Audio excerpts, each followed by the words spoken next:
کم ملیں گے. یا تو خوشی میں اترا رہا ہوگا, دوسروں کو نیچا سمجھ رہا ہوگا, یا غم میں ڈپریشن میں جا رہا ہوگا. تو قرآن کیا کہتا ہے کہ سب کچھ کس کے ہاتھ میں ہے؟ اللہ کے ہاتھ. اور اللہ یہ تمہیں اس لیے بتا رہا ہے تاکہ جب خوشی ملے تو اتراؤ نہیں. اللہ 2 منٹ لگائے گا چھیننے میں اگر اللہ چاہے گا. سمجھتے ہیں نا؟ تو زیادہ چوڑے ہو کے روڈ پہ گھومنے کی ضرورت نہیں ہے. یہ میری گاڑی, یہ میرا بنگلہ, اور یہ میرا بزنس, اور 4 شادیاں. ایک مثال دے رہا ہوں, اب یہ بھی تھوڑا سا کلچر آنے لگا ہے معاشرے میں. اور جناب یہ میرا بزنس دیکھو, یہ میری بلڈنگ ہے, اور یہ وغیرہ جو لوگ کر رہے ہوتے ہیں. میری صحت دیکھو, ڈولے دکھا رہے ہوتے ہیں نا ایسے کر کے. ایسا نہ ہو کسی باڈی بلڈر کوئی ڈولے دکھا رہا ہو اس کو میرا بیان سنا دیں. وہ ویسے بھی دکھا رہا ہوگا کہ مقابلے بھی ہوتے ہیں ان کے. میں شو مارنے کے لیے, دوسرے کو نیچا دکھانے کے لیے جو ڈولے دکھا رہا ہوں نا, وہ غلط ہے. سمجھ رہے ہیں کہ نہیں سمجھ رہے؟ تو اللہ نے بتایا کہ یہ تمام طاقتیں کس کے ہاتھ میں ہیں؟ اللہ کے ہاتھ. کیا مطلب؟ جتنی پاور ہے نا اس وقت, جتنے وسائل ہیں, اللہ چاہے گا 2 منٹ میں چھین لے گا. تو جس آدمی کے دماغ میں یہ استحضار ہو کہ میں اسباب سے متاثر نہیں ہوں گا, اللہ مسبب الاسباب ہے, وہ جب چاہتا ہے انسان سے ساری نعمتیں چھین لیتا ہے. فرعون سے کیسے چھینی؟ فرعون کا تصور تھا کہ میں اسی دریا میں غرق ہو جاؤں گا. ابھی کوئی تھا اس کے دل میں تصور؟ اور ہم نے اپنی زندگی میں دیکھے ہیں, لوگ بڑے مالدار لوگ ہوتے ہیں, ایسا دیوالیہ ہوتا ہے کہ دیکھو جیسے اللہ متقی کو ایسی جگہ سے رزق دیتا ہے نا جہاں سے اس کا گمان بھی نہیں ہوتا, تو اللہ بعض دفعہ ایسی جگہ سے رزق چھینتا بھی ہے کہ جہاں سے آپ کا گمان بھی نہیں ہوتا, وہاں سے رزق چھین جاتا ہے. آپ سمجھتے ہو کہ یہ گارڈ ہی انسان کو قتل کر دیتے ہیں, حالانکہ وہ کس کے لیے رکھے ہوتے ہیں؟ حفاظت کے لیے. وہاں سے اللہ نے نقصان پہنچایا جہاں سے آپ کو نقصان کا گمان تھا ہی نہیں. وہاں سے کہتے ہیں نا آستین کا سانپ بن کے آ جاتے ہیں لوگ. تو رزق اللہ ایسی جگہ سے چھین لیتے ہیں, ایسے طریقے سے چھین لیتے ہیں جہاں سے انسان کا گمان بھی نہیں ہوتا. ایسے چھینتا ہے رزق. تو نہ انسان پر اترانا اچھا لگتا ہے, ہر وقت ڈرتا رہے اللہ سے بھائی. اور نسبت کس کی طرف کرے؟ اللہ کی طرف. بھائی اللہ نے دیا, یہ اللہ کی نعمت ہے. یہ زبان سے الفاظ کہنے چاہیے. شریعت میں زبان کی بہت ویلیو ہے. بڑے الفاظ اللہ کو پسند نہیں ہے. حضرت موسیٰ سے ایک خطا ہوئی تھی, لوگوں نے پوچھا کہ اس وقت زمین میں سب سے بڑا عالم کون ہے, اور فرمایا میں ہوں. بات بالکل درست تھی, مگر اللہ کو یہ انداز پسند نہیں آیا کہ آپ بولتے سب سے بڑا تو اللہ ہے. حالانکہ موسیٰ علیہ السلام تو سب سے بڑے عالم تھے, اور جو جتنا بڑا ہوتا ہے اس کی چھوٹی غلطی کو بھی اللہ بہت سخت تنبیہ کرتے ہیں اس پہ. تو موسیٰ علیہ السلام کو ایسی تنبیہ ہوئی کہ خضر علیہ السلام کے پاس بھیج دیا کہ ان کو کچھ علم ہم نے ایسا دیا جو آپ کے پاس نہیں ہے. تو اسی طرح جب انسان پریشانیوں میں ہو تو قرآن کہتا ہے مایوس نہ ہو. کیوں؟ طاقتیں کس کے پاس ہیں؟ اللہ کے پاس. آپ کیوں مایوس ہوتے ہیں؟ آپ کہتے ہو یار یہاں بھی جاب نہیں مل رہی, یہ بھی مسئلہ نہیں ہے, نہ شادی ہو رہی ہے میری, نہ جو ہے یہ بچہ انسان کا بچہ بننے کی کوشش کر, جو میری اولاد ہو گئی ہے. پیدا تو انسان کا بچہ ہی ہوا تھا, سب مبارکباد دے رہے تھے, لیکن یہ مجھے انسان کا بچہ لگتا نہیں, یہ جن کا بچہ ہے, آ کے لے جائیں. مسجد سے اعلان ہوتا ہے نا جن کا بچہ ہے آ کے لے جائیں. تو لوگ ایک صاحب پہنچے, جن کا بچہ مسجد میں کیا کر رہے ہیں؟ گاؤں دیہاتوں میں نا مسجد میں یہ بہت اعلان ہوتے ہیں, حضرات چٹی نیلے رنگ کی نہ کے جن کا بچہ ہے آ کے لے جائیں. تو قرآن کیا کہتا ہے؟ وَلَا تَأْسَوْا عَلَىٰ مَا فَاتَكُمْ. جو چیز نہیں ملی ہے اس پہ افسوس مت کرو. بہت سی چیزیں زندگی میں نہیں ملتی تو افسوس نہ کرو. بھائی اللہ اس کو آلٹرنیٹ بھی دے سکتا ہے, نہیں بھی دیا تو اللہ نے چھینی ہے نا, تو کوئی اس میں حکمت ہوگی. اور حدیث میں جو آتا ہے نا, اللہ کہتے ہیں کہ میں اپنے بندے کے ساتھ وہ معاملہ کرتا ہوں جو بندہ جیسا میرے ساتھ گمان رکھتا ہے. تو اس کا یہی مطلب ہے. لوگ کیا سمجھتے ہیں کہ یار ہم تو اللہ سے بہت گمان رکھتے ہیں کہ اتنی دولت اللہ ہم کو دے گا, لیکن اللہ تو دے ہی نہیں رہا. ہم تو 6 سال سے اللہ سے امیدیں لگا کے رکھے ہوئے پیسہ ملے گا ہمیں. تو حدیث میں تو آتا ہے جیسا گمان رکھو گے ویسا ہوگا. پیسے تو پان گٹکے کے نہیں نکلتے یار, ہم تو گمان رکھ کے تھک گئے. ہر حدیث کا ایک خاص مفہوم ہوتا ہے. مطلب حدیث کا یہ ہے کہ آپ کے ساتھ اگر ایسا لگ رہا ہے کہ غلط ہو رہا ہے, آپ کاموں میں ناکام ہو رہے ہیں, آپ اللہ سے اچھی امید رکھو کہ انشاءاللہ اسی میں خیر ہوگی, تو واقعی اس میں پھر خیر ہوگی. جیسے یوسف علیہ السلام کتنے غموں میں تھے نا, لیکن اللہ سے امیدیں لگا کے بیٹھے ہوئے تھے, اس میں میری خیر ہے. یعقوب علیہ السلام کے دونوں بیٹے بھی چھڑ گئے, لیکن کہہ رہے ہیں اعلم من اللہ ما لا تعلمون, میں اللہ کے بارے میں وہ کچھ جانتا ہوں جو تم نہیں جانتے, اس میں میری خیر ہوگی. ہوئی خیر کی نہیں ہوئی؟ لیکن اگر آپ الٹا سوچنا شروع کر دو گے, نبی صلی اللہ علیہ وسلم ایک صحابی کے پاس گئے, بوڑھے تھے, بخار میں تھے, تو آپ نے فرمایا لا باس طہور انشاء اللہ. یہ بخار, حدیث میں آتا ہے جب بخار کی گرمی یہ جہنم کی آگ کو ٹھنڈا کرتی ہے, یہ جہنم کی آگ کو, یعنی حدیث میں کا مفہوم ہے کہ جو آخرت میں اللہ نے عذاب دینا ہے نا آگ کا, دنیا میں بخار کی شکل میں دے دیتا ہے اللہ اہل ایمان کو بعض دفعہ. تو کتنی بڑی نعمت ہے بخار کا ہونا, گناہ دھلتے ہیں. تو وہ انہوں نے کہا کہ نہیں, یہ میرے گناہ معاف کرنے کے لیے نہیں, یہ ایک بوڑھے پہ مسلط ہو کے اس کو ستانے کے لیے آیا ہوا ہے. تو آپ نے فرمایا اب ایسا ہی ہوگا, اب یہ بخار گناہوں کی معافی کا ذریعہ نہیں بنے گا. تو یہ مطلب ہے کہ جیسا اللہ کے بارے میں آپ گمان رکھیں گے اللہ کا معاملہ آپ کے ساتھ ویسے. اس لیے غموں میں میرے بھائی زبان سے ناشکری کے الفاظ نہ نکالو. دیکھو غم میں ہائے ہوئے کرنا جائز ہے, یہ انسان کی نیچر ہے, رونا بھی جائز ہے. غم میں مسکرانا بڑا مشکل کام ہوتا ہے, یہ نیچر کے خلاف ہے. ایک دفعہ کیا ہوا, ایک صاحب کے ایک خاتون تھی, ان کے شوہر شہید ہو گئے کہیں ٹارگٹ کلنگ میں یا کسی بھی حادثے میں, ابھی مجھے پورا واقعہ یاد نہیں ہے, یا کوئی آرمی میں تھے, بارڈر پہ شہید ہو گئے, واللہ عالم, بہت پرانا واقعہ ہے. مجھے واقعے کی روح یاد رہ جاتی ہے نا, پورا وہ ایک ایک چیز تفصیل سے یاد نہیں ہوتی. اب کیا ہے کہ ان کے گھر میں جب خبر لے کر آئے ہیں کہ تمہارے شوہر شہید ہو گئے, تو خبر لانے والا اتنا بیوقوف آدمی, اس نے کہا آپ کے لیے خوشخبری ہے کہ آپ شہید کی بیوہ بن گئی ہیں. اب اس بیچاری کو مجبور کیا مٹھائی کھاؤ اور مٹھائی کھلاؤ, محلے میں مٹھائیاں بٹوائی جا رہی ہیں.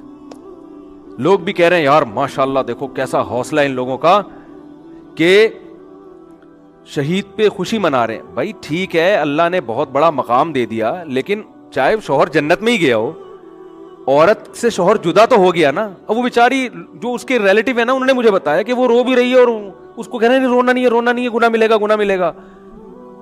تو یہ کیا ہے, یہ بالکل شریعت کے خلاف تعلیمات ہیں. بھائی اس کو رونے تو بیچاری کو غم تو ہوا ہے نا, مٹھائی بٹھائی نہیں بنتی ایسے موقع پہ. شہادت بہت بڑا رتبہ ہے, شہید کے لیے ہے نا, وہ مٹھائی کھلائے, ٹھیک ہے نا. تو اس کو تو کھلا نہیں سکتے, قبر میں جا کے لڈو کھلائیں اس کو, اس کے لیے تو ہے. پیچھے رہ جانے والوں کے لیے تو غم ہے نا کہ آپ کا محبوب آپ سے بچھڑ گیا, بھلے جنت میں ہی گیا ہو, آپ سے تو بچھڑ گیا نا. ارے آپ کا جگری دوست امریکہ جا رہا ہو, خوش ہو, آپ پھر بھی رخصت کرتے ہوئے روتے ہو اس کو کہ بیٹا امریکہ جا رہا ہے. مایوں کی تمنا تھی میرا بچہ امریکہ میں جائے, کماؤ پوت بنے, پیسے کما کے بھیجے, لیکن جس دن جا رہا ہوتا ہے اس دن ماں خوش ہو رہی ہوتی ہے, رو رہی ہوتی ہے کہ بھائی مجھ سے تو بہرحال جدا ہو رہا ہے نا. باپ بھی پریشان ہوتا ہے, ماں بھی پریشان ہوتی ہے. تو یہ ایک بیٹیاں جب گھر سے رخصت ہوتی ہیں, اور آسان مثال, ماؤں نے خود شادی کرائی ہوتی ہے, ماؤں نے خود رشتہ طے کیا ہوتا ہے, وظیفے پڑے ہوتے ہیں, لیکن جس دن بچی رخصت ہوتی ہے ماں رو رہی ہوتی ہے, ہنس رہی ہوتی ہے. بولو نا. اب کوئی اس پہ اعتراض کرے, لو اتنی مشکل سے رشتہ ملا, یہ تو رو رہی ہیں, واپس کرو اس رشتے کو بھائی, لے کر آ بھائی, چل بھائی دفعہ یہاں سے. کیا خیال ہے؟ 50-50 یاد آتا ہے ایسے موقع پہ نا. کیمرہ لگا ہوا تھا, روتے ہوئے رخصت کیا نا ماں نے بیٹی کو, ڈرامے بھی ہوتے ہیں نا. تو وہ کیمرہ مین نے بتایا کہ کیمرہ آن کرنا بھول گیا تھا. اس نے کہا کمبخت اتنی مشکل سے کیونکہ یادگار ہوتی ہے نا, ساری زندگی دیکھنا ہے. اگر وہ نہیں روئے گی تو جب شادی کی ویڈیو بعد میں جا کے دیکھیں گے, بولیں گے یار کیسی ماں ہے, روئی نہیں رہی, بچی رخصت ہو رہی ہے گھر سے. تو وہ کیمرہ لگایا ہوا تھا 50-50 میں, روتے ہوئے رخصت کیا جا رہا ہے. تو جیسے ہی وہ اس نے بتایا وہ سوری آنٹی میں کیمرہ آن کرنا بھول گیا تھا. اس نے کمبخت اتنی مصیبت سے روئی تھی, دوبارہ پورا عمل ریورس ہوا ہے نا, واپس دلہن کو واپس لے کر آؤ, کیمرہ تسلی ہوگی آن ہے, اب رو رو کے رخصت. یہ بھی ہوتا, میتوں میں رو رہے ہوتے ہیں لوگ تکلف میں. خیر, لیکن حقیقت میں بھی ماں باپ اس دن, باپ بھی اکثر روتے ہیں, ماں بھی رو رہی ہوتی ہے, بیٹی گھر سے رخصت ہو رہی ہے. حالانکہ باپ نے بڑی دعائیں مانگی ہوتی ہیں اچھا رشتہ مل جائے, ماں نے بڑی دعائیں مانگی ہوتی ہیں, تلاش کی ہوتے ہیں, لیکن پھر بھی رو رہے ہوتے ہیں. تو ان کے رونے کو دیکھ کے کوئی یہ نہیں کہتا چپ. تو یہ اچھا یاد رکھو, ایسے موقع پہ بارات کا کھانا ماں کے ذمے, باپ کے ذمے ڈالنا, یہ بھی نیچر کے خلاف ہے. خوب سمجھ لو, نہیں یہی بات سمجھ. یہ جو لڑکی والے کھانا کھلاتے ہیں نا, یہ بھی اللاجیکل ہے.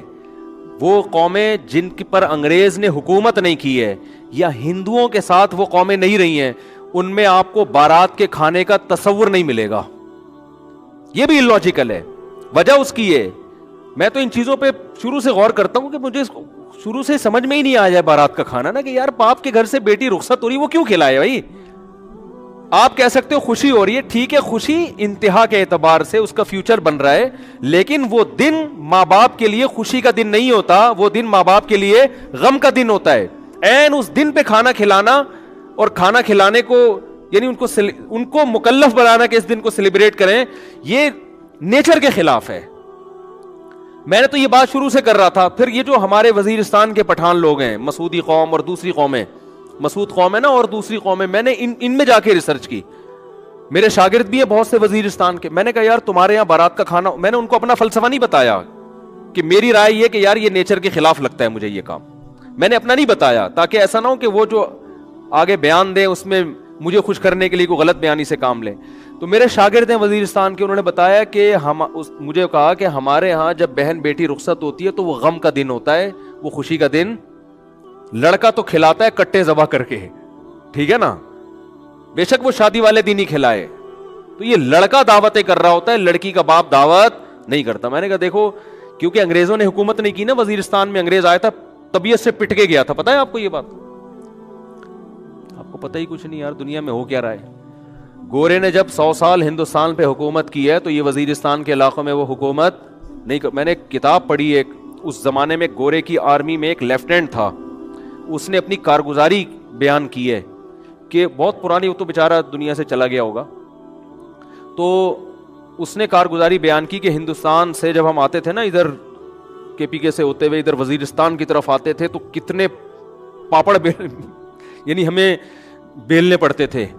اس نے بتایا کہ ایسی قوم تھی کہ انگریز جہازوں کی بمباری کر کے ان کے گھر گرا رہے ہوتے تھے, پھر بھی تسلیم نہیں ہوتی تھی. یہ پہاڑوں پہ عورتیں بچے اپنے گھروں کو تباہ ہوتے ہوئے دیکھتے تھے مگر ہتھیار نہیں ڈالتے تھے. یہ اس کے الفاظ ہیں لیفٹیننٹ کے جو میں نے خود پڑھے ہیں, کہ اتنے بہادر لوگ تھے کہ جہازوں کی بمباری ہو رہی ہے, برٹش طیارے آ رہے ہیں, گھروں کو تباہ کر رہے ہیں, کہہ رہے ہیں اپنے گھر کے تباہ ہونے کا تماشا دیکھتے تھے, پہاڑوں پہ عورتیں اور بچوں کو لے جاتے تھے بمباری سے بچنے کے لیے, لیکن یہ ہتھیار ڈال کے تسلیم نہیں ہوتے تھے. تو کیا مسئلہ ہے کہ یہ قوم برٹش کے اور انگریزوں کے ماتحت نہیں رہی, لہذا ان میں ابھی بھی جو کلچر ہے نا وہ اسلام کے زیادہ قریب ہے. آپ کو یہ جہیز کی لعنتیں, بارات ورات کے کھانے, یہ آپ کو ان لوگوں میں ملیں گے جو ہندوؤں کے ساتھ رہیں یا گوروں نے حکومت کر کے کلچر ہی کی ایسی کی تیسی کر دی, ان کی نا کلچر کی واٹ لگا دی, تو آپ کو ان علاقوں میں ابھی بھی نہیں ملے گا. تو وہاں وہ نہیں, نہ جہیز ہے وہاں پہ اور نہ وہاں آپ کو یہ ملے گا کہ بارات کے کھانے ملیں گے. اگر شادی کے موقع پہ کھانا ہو بھی رہا ہوتا ہے تو وہ لڑکا کر رہا ہوتا. ابھی بھی وہاں لڑکے کا خرچہ نکاح پہ زیادہ ہوتا ہے, لڑکی والوں کا نہیں ہوتا. اور ہمارے یہاں کیا ہوتا ہے, لڑکا صرف 25,000 ٹوٹل, بہت بڑا مہر آج کل جو مارکیٹ میں چل رہا ہے. وہ کیا چل رہا ہے, 25,000 مہر. میں تو نکاح پڑھاتا رہتا ہوں نا صبح شام. 25,000 مہر اس کے ہوگا جس کی 25 لاکھ تنخواہ ہوگی. سکہ رائج الوقت بھی لکھا ہوا ہوتا ہے آگے سے, کہیں ایسا نہ ہو روپے سے کوئی اور ملک کی کرنسی مراد لے لیجیے. سکہ وہ والے 25,000 جو مارکیٹ میں چل رہے ہیں جس سے 6 درجن انڈے آ سکتے ہیں یا تھوڑا زیادہ کر لیں آپ. اور لڑکی والوں کا بیڑا غرق ہو رہا ہے کہ نہیں, وہ شادی دفتر کی فیس بھی ان کی الگ اور پھر جہیز بھی الگ, اور جو بھی اب تو لڑکیاں جاب کر کر کے بھی میاؤں کو کھلا رہی ہیں. تو خیر, تو یہ بھی جو بارات کا کھانا ہے نا اس کو بھی حوصلہ شکنی کریں, اس کی کوئی تک نہیں بنتا. باپ اس دن غمزدہ ہوتا ہے, بیٹی گھر سے رخصت ہو کے جا رہی ہوتی ہے. ہاں باپ خوش ہو رہا ہے کہ چلو جان چھوٹ رہی ہے, وہ ایک الگ بات ہے, لیکن وہ بچی کے مستقبل کے لیے رخصت تو کر رہا ہوتا ہے, لیکن ان کے گھر سے ایک ان کے جگر کا ٹکڑا رخصت ہو رہا, وہ خوش نہیں ہوتے اس دن. تو اس لیے وہ ولیمہ میں اگلے دن جا کے کھائیں اسی کے گھر جا کے. یہاں کچھ نہیں کرو, یہاں بس نکاح ہوا اپنی امانت ہے بھائی, جیسے وہاں وزیرستان وغیرہ میں ایسا ہی ہوتا ہے, نکاح ہو گیا تمہاری امانت ہے بھائی, لاؤ ماں کو لے کر آؤ, بہن کو لے کر آؤ, رخصت کر کے گھر لے جاؤ. فائرنگ بھی تم ہی کرو گے, پٹاخے بھی تم ہی پھوڑو گے, ٹھیک ہے نا, فائرنگ بھی کرو, پٹاخے بھی پھوڑو, جو بھی کرنا ہے. اگلے دن ولیمہ بھی تمہارے گھر ہوگا, آ رہے ہم لوگ بھی وہیں پہنچ جائیں گے, آپ کے مہمان ہیں, ہم آ جائیں گے کھانے کے. تو یہ بالکل ہی الٹی کہانی چل رہی ہے, کچھ کھوپڑی میں آنے والی نہیں ہے.